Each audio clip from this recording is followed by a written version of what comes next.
ബിബിൻ, എന്താണ് മൗനം?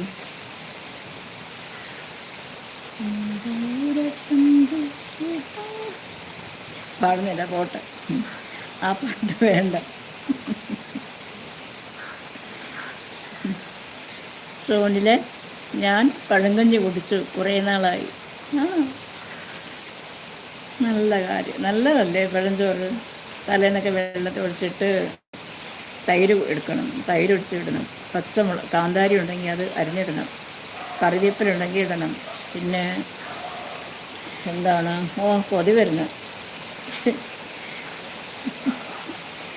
കുറച്ച് ഇഞ്ചി, പച്ചമുളക്, കറിവേപ്പില, കൂടെ കുറച്ച് തൈര്, കൊച്ചുള്ളി ഇതെല്ലാം കൂടെ അരിഞ്ഞിട്ടങ്ങോട്ട് തലേ ദിവസം രാത്രിയെല്ലാം വെള്ളമൊക്കെ ഇട്ടിട്ട് വെക്കണം.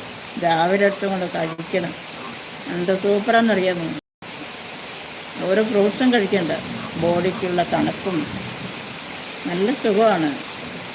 അങ്ങനെ കഴിക്കണം. നല്ല ചോറുമായിരിക്കണം. ചോറിനകത്ത് വെള്ളം ഒഴിച്ചിട്ട് ഈ സംഭവങ്ങളെല്ലാം അങ്ങോട്ട് കലക്കി എടുത്തങ്ങോട്ട് വെക്കണം. അടുത്തങ്ങോട്ട് വെച്ചിട്ട് വെളുപ്പിനെ